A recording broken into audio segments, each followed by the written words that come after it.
Sallallahu alaihi wasallam al-Fatihah.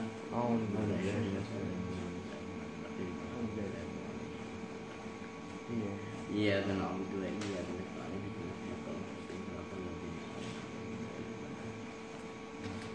Lumayan rutin mu'alif belajar kitab Al-Fatihah.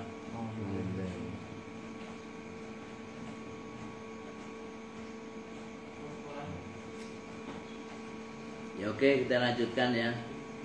Kemarin sudah bicarakan tentang niat orang mencari ilmu. Satu, mencari ridho Allah, mencari agar supaya mendapat ridhonya Allah. Yang kedua, mencari kebahagiaan di akhirat, darul akhirah. Yang ketiga, menghilangkan kebodohan baik untuk dirinya sendiri maupun orang lain. Jadi menghilangkan kebodohan berarti belajar. Kalau kebodohan orang lain berarti ya mestinya mengajar. Kalau sudah dapat ilmu ya diajarkan. Maka semangat santri itu di samping belajar ya harus mengajar. Semangatnya itu. Dan kemudian menghidupkan agama ya, biar agama itu marak ya. Agama itu menjadi nilai di dalam kehidupan manusia ya. Nilai-nilai agama benar-benar menjadi tata nilai dalam kehidupan manusia, baik dalam bicara, perilaku dan sebagainya. Baik kual Islam, kemudian mengabadikan Islam, biar Islam itu eksis terus ya. Selalu jaya. Karena apa? Tanpa ilmu Islam akan ya redup ya, atau bahkan bisa sirna juga. Kalau sudah nggak ada yang belajar tentang agama sama sekali, nah kemudian beragama semaunya dan sebagainya, ya sudah ya Islam rusak. Bahkan zuhud dan takwa itu nggak sah ya kalau tidak disertai dengan kebodohan, tidak punya ilmunya. Oke ya, kita lanjutkan. Wa angsyada lan macaaken sapa asy-syaikhu syekh guru al-imamu kang dadi imam al-ajalu kang agung al-ustad Burhanuddin, rupane Ustad Burhanuddin Shahibul Hidayati kang duweni kitab Al-Hidayah,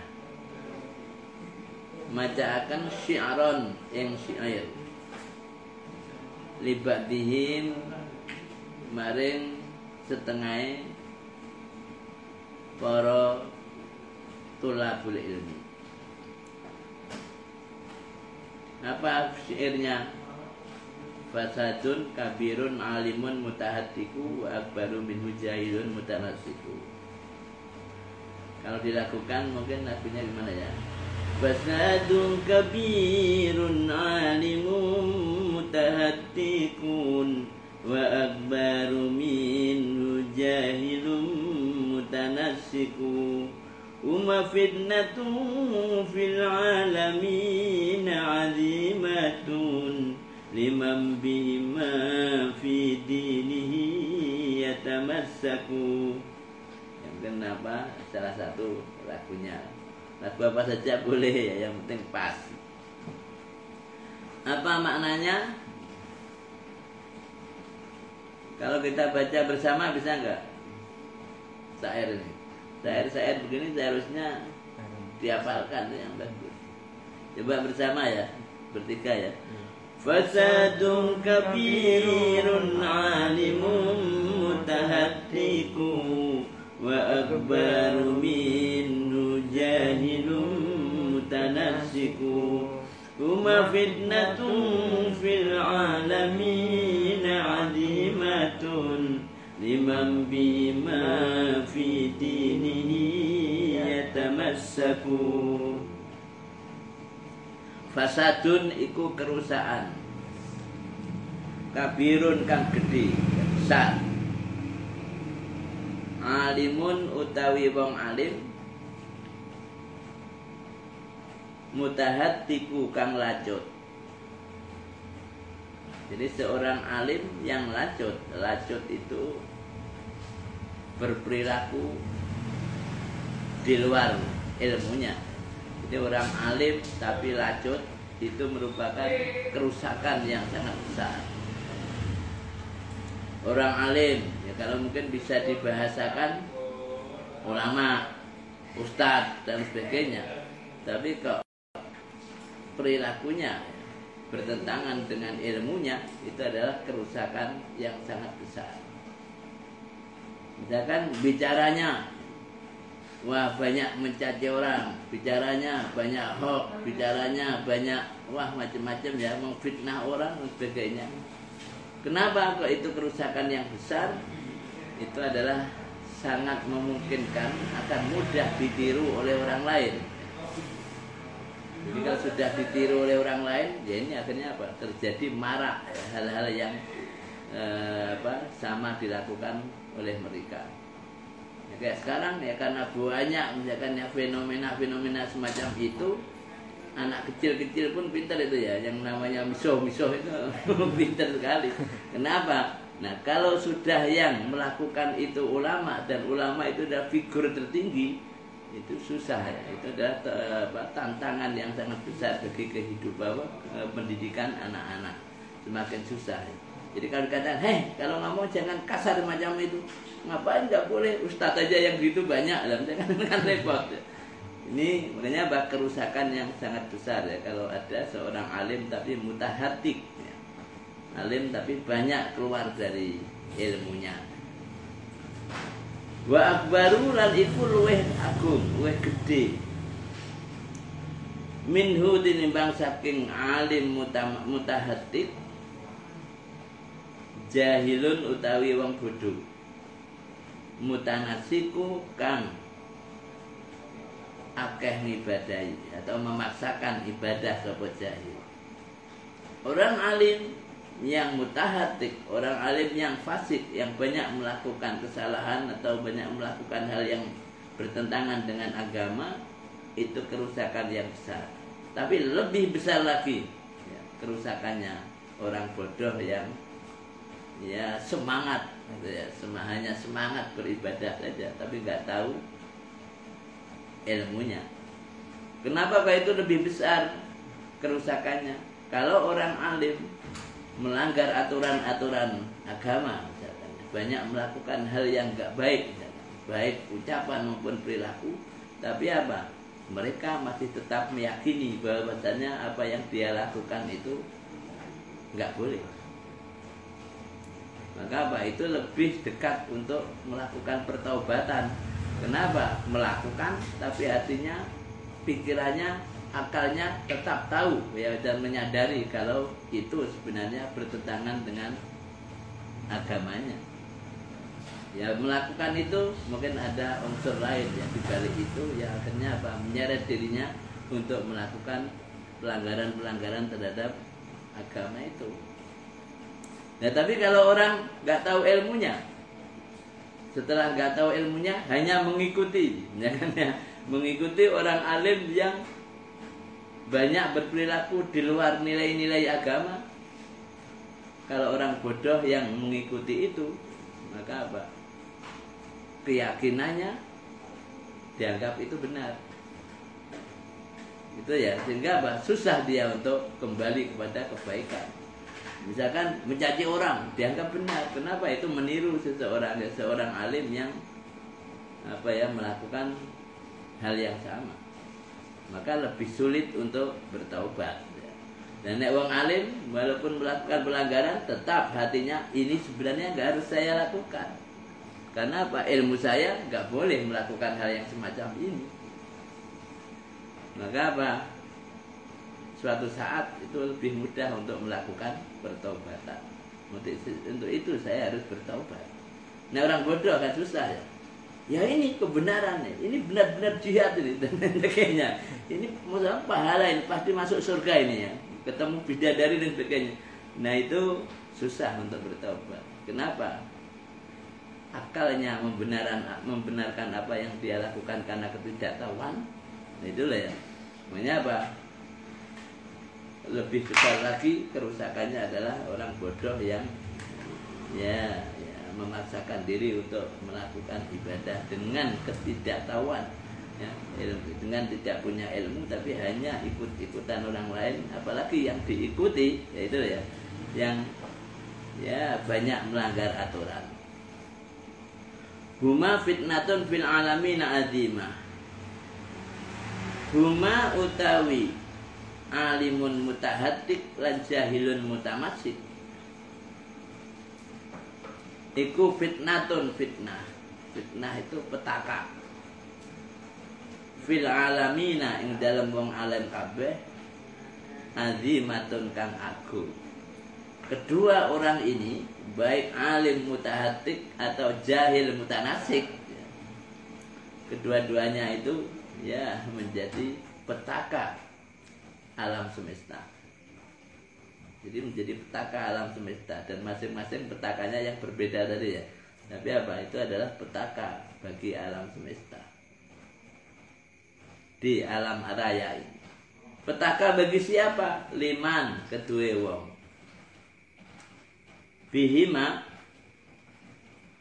kelawan huma, kelawan alim mutahatik lan jahil mutanasik. Fi dinihi ing dalam agamane man ya tamasaku kang gegeongan berpijak ya, berpegang teguh sapa man. Nah aslinya liman ya tamasaku bihima fi dinihi ya. Bagi orang yang berpegang teguh kepada mereka ya, dua sosok itu dalam hal agamanya. Jadi apa?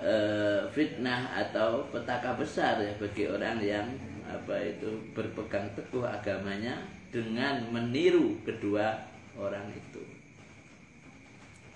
Ya rusak semuanya. Maka banyak hadis ya, Allah tidak mengambil ilmu dengan cara mengambil ilmu dari orang-orang yang dari hambanya, akan tapi dia akan ya mengambil ilmu dengan cara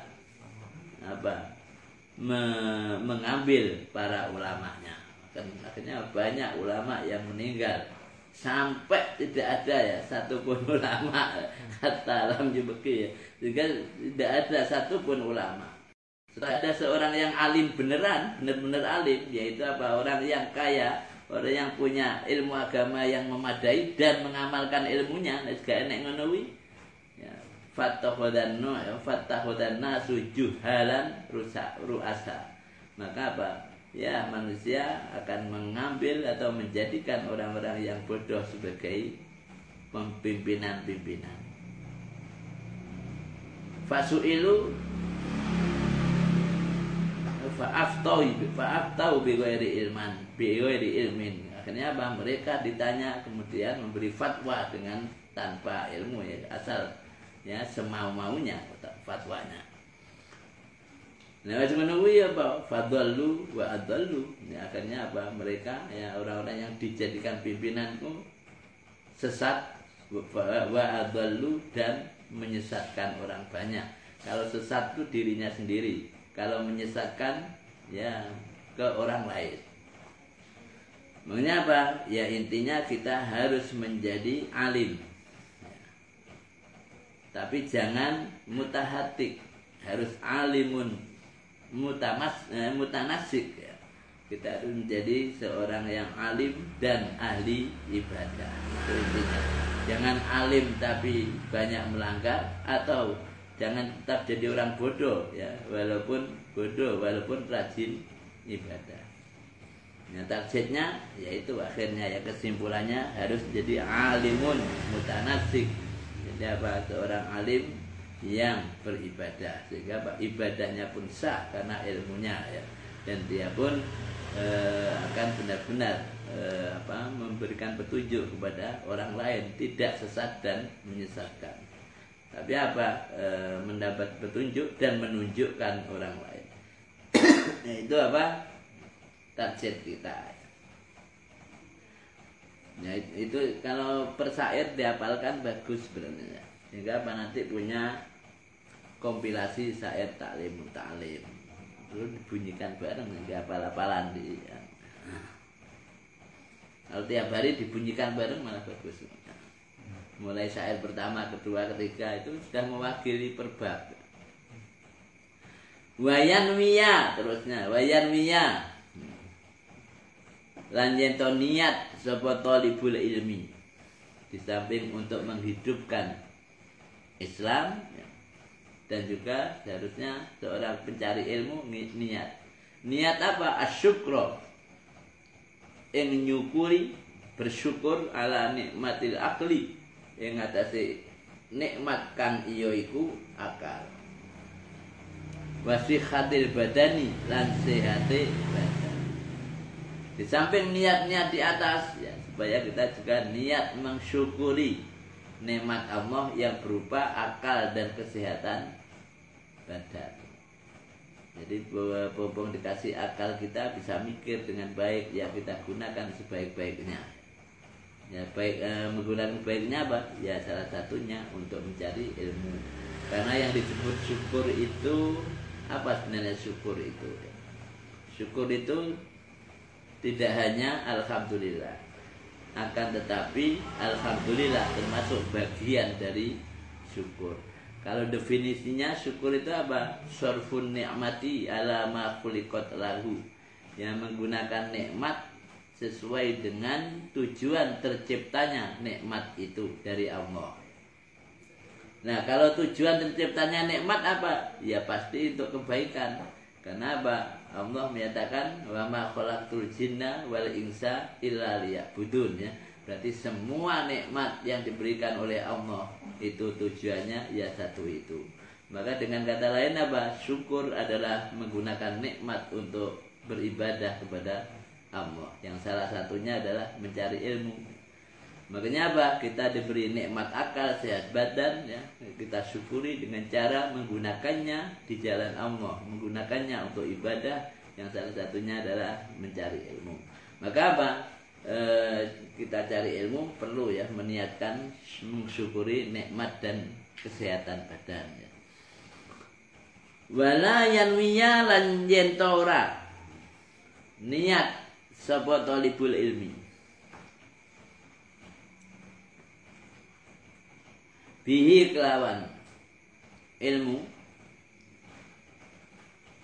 niat ikbalan nasi ing madhepe para manungsa. Jadi apa? Jangan sampai kita mencari ilmu dengan niat biar dihormati banyak orang. Ya, ikbalan nasi maksudnya itu ya, biar dihormati. Dengan kata lain cari popularitas.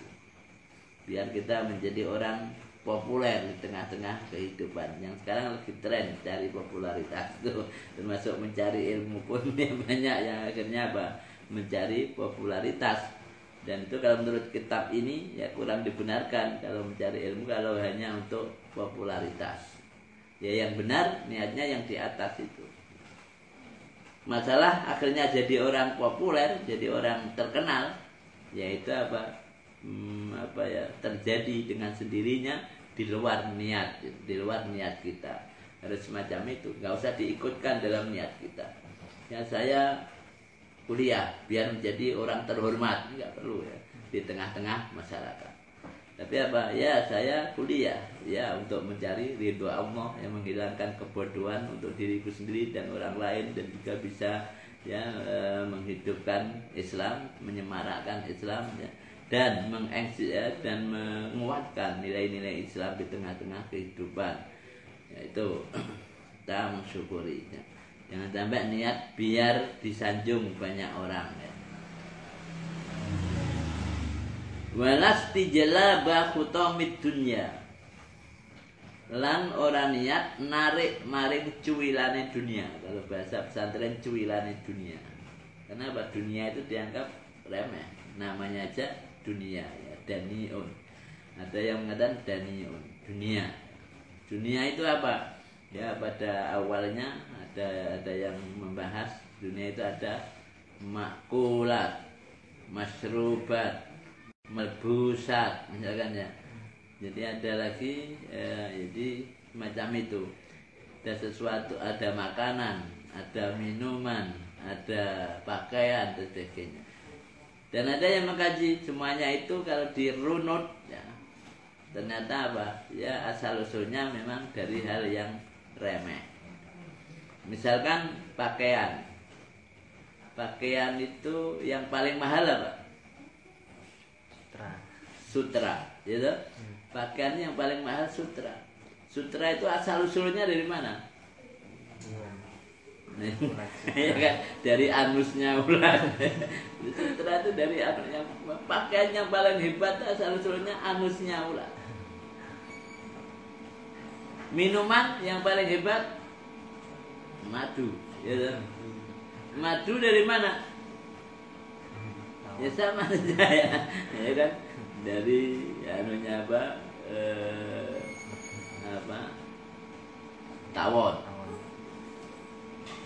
Jadi masrubat dari tawon. Dan selanjutnya ya makulat, masrubat, pakaian dan sebagainya. Bahkan perhiasan emas permata dari mana emas itu? Asal usulnya.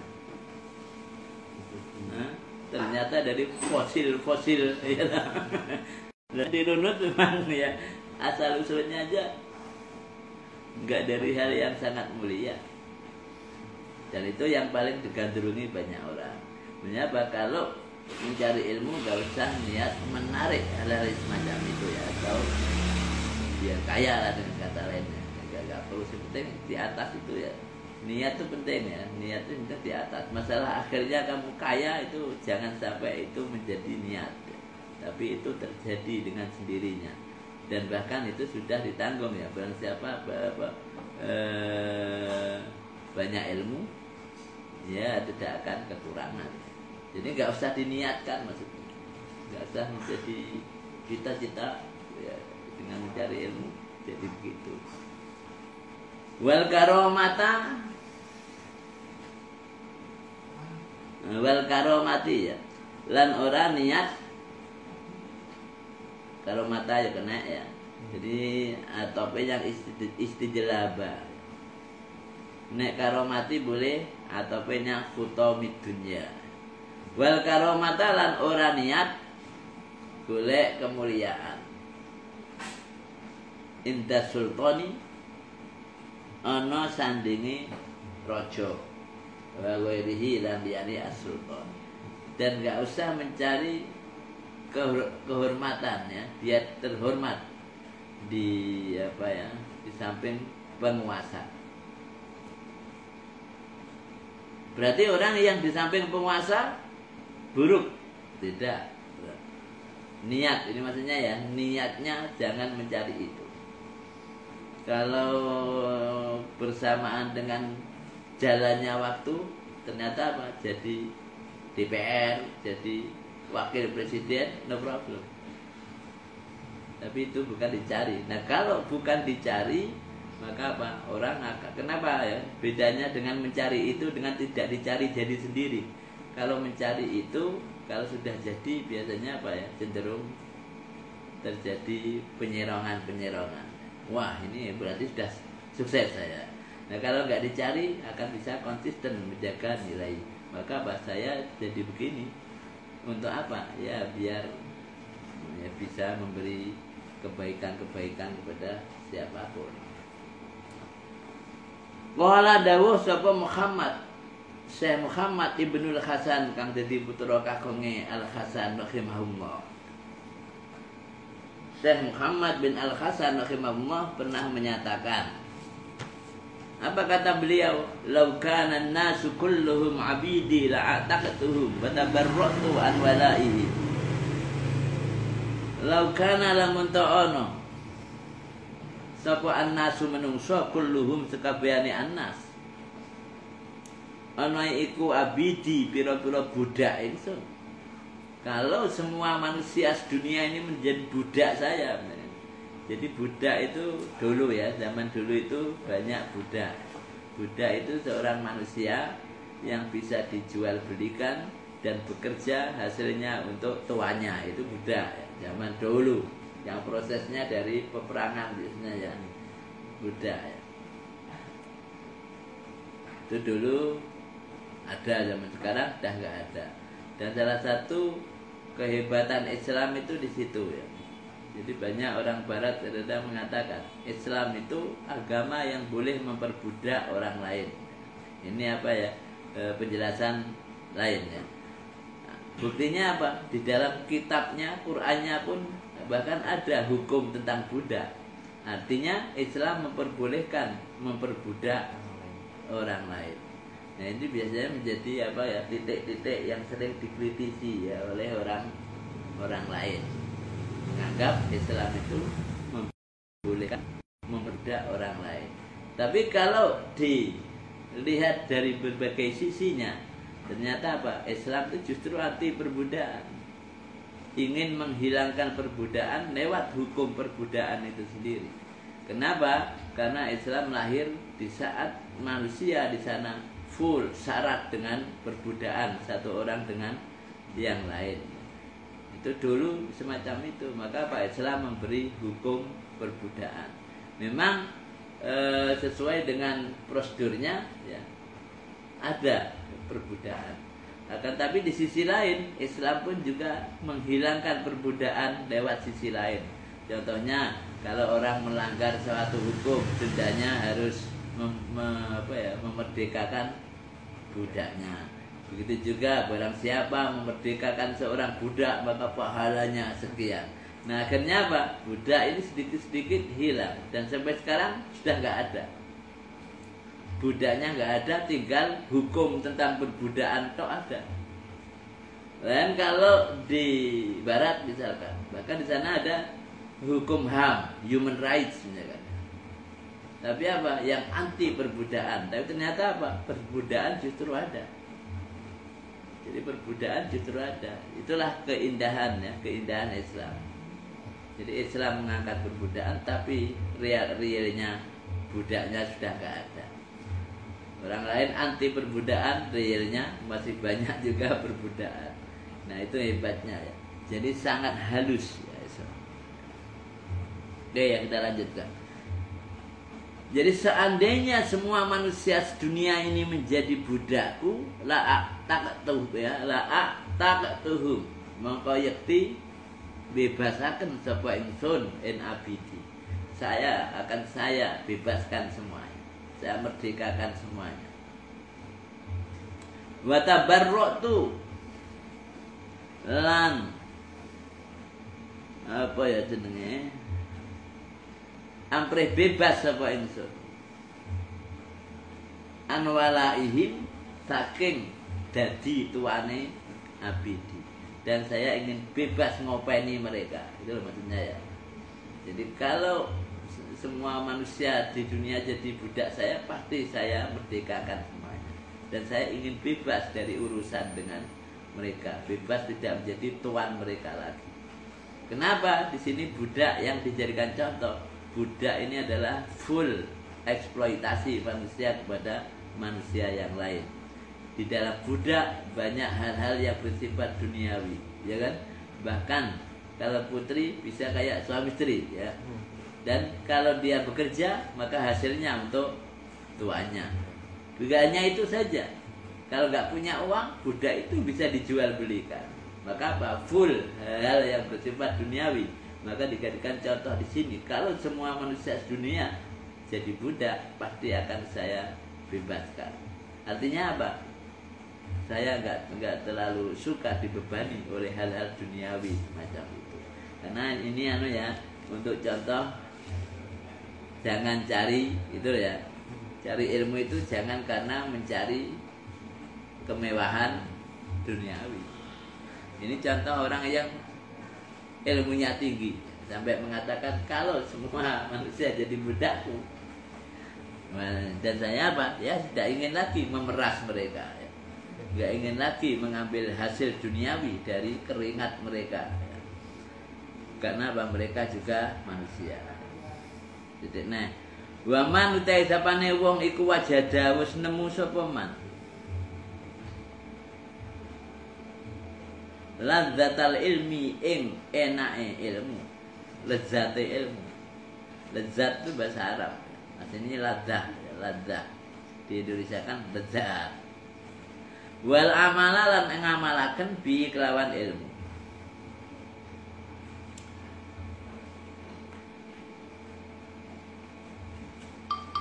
Iku kollama yarghabu.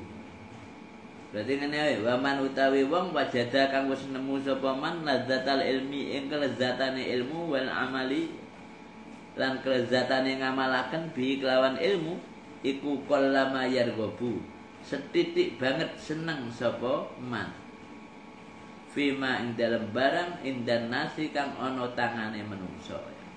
Dan orang kalau sudah mampu merasakan kelezatan ya, tentang ilmu ya, kelezatan ilmu ya, suka mutolaah, suka banyak orang yang suka ilmu ya, ulama dulu wah super suka terhadap ilmu dengan berbagai bentuknya, baik menulis kitabnya maupun memperbanyak ilmunya. Wah itu bahkan seolah-olah semua waktunya untuk itu, sehingga karyanya sampai berjilid-jilid semacam itu. Kenapa? Dia sangat sedikit ya menyukai apa yang di tangan manusia. Dengan kata lain apa? Sedikit menyukai dunia. Tapi apa? Mereka sudah nikmat dengan ilmu ya, dan mengamalkannya. Jadi itu sudah menjadi suatu yang lebih lezat. Di saat kita merasakan satu kenikmatan atau kelezatan, itu akan mengurangi kecintaan kita kepada yang lain. Kalau kamu makan saja, kalau sudah merasakan kelezatan satu makanan, itu mengurangi kelezatan makanan-makanan yang lain. Begitu juga di saat orang sudah merasakan kelezatan ilmu dan mengamalkannya, maka dia lupa dari kelezatan hal-hal yang duniawi. Itu ulama dulu semacam itu ya. Maka apa? Sampai tidurnya aja ada paling satu malam, sehari semalam ya hanya 1 jam, ada lagi yang hanya 2 jam. Kenapa? Full bergelut dengan ilmu. Kalau kita kira-kira berapa dalam 24 jam yang untuk tidur? Itu 8, ya kan ya, 8 jam kalau menurut kesehatan ya, 8 jam. Yang untuk main-main tidak bermakna, ya oke lah 5 jam, sudah 13 jam.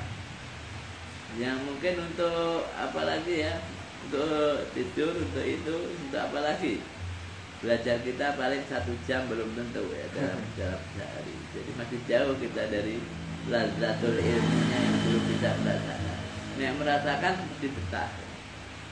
Ya kayak orang nonton apa ya, nonton TV atau apa, kan sudah merasakan kelezatan nonton lali ya. Makan aja bisa lupa. Dan bahkan dipanggil orang tuanya, kenapa? Wah sudah kadung merasakan ya, kelezatan dengan TV yang ditonton. Nah, dengan ilmu pun itu hukum alam. Dengan ilmu pun sama. Kalau sudah ya merasakan kelezatan ilmu, maka apa ya, hal-hal yang duniawi malah dianggap hal yang enggak terlalu ya dipikirkan. Dan ini apa? Kalau sudah cinta ilmu. Namanya apa? Perilaku cinta ilmu, perilaku pecinta ilmu. Ya sampai tadi ya, sampai mengungkapkan kata di atasnya itu. Laukanan nasu kulluhum, jaga dia abidi la taqtuhum wa tabarratu an walaihi. Nah, ini apa? Saya juga pengen itu ya, pengen punya budak banyak udah ya. Gak pengen punya apa penghasilan dari budaknya itu, gak ingin direpotkan. Kenapa? Biar fokus ke ilmunya. Makanya apa? Ulama dulu itu karya ilmiahnya super banyak ya, dibandingkan dengan orang sekarang. Walaupun teknologi tentang tekstil ya, teknologi tentang penulisan sekarang lebih canggih daripada dulu. Dulu kan masih nulis ya, gitu aja bisa menulis berapa jilid kitab-kitabnya. Kamu kalau lihat dia kitabnya imam siapa, sampai sana ya. Itulah apa? Padahal umurnya juga mirip-mirip ya dengan orang sekarang, nggak terlalu panjang juga. Ya paling ada yang 50, ada yang 60, ada yang, jadi apa? Tapi apa? Karyanya luar biasa. Kenapa? Itu tiada lain karena kecintaannya. Mereka sudah apa itu merasakan kenikmatan bergelut dengan ilmu, nggak cari apa-apa. Dan apa tujuannya sama, yang penting bisa menghilangkan kebodohan orang lain, bisa memberitahu orang lain tentang ilmu-ilmunya yang baik. Itu aja sudah senang ya. Senangnya di mana? Akan dapat pahala yang terus menerus selama masih dipakai oleh orang lain. Maka apa? Karena niatnya hebat orang dulu, sehingga apa? Karyanya pun juga benar-benar tahan lama. Jadi sampai sekarang kita kayak gini sudah tahun berapa ini?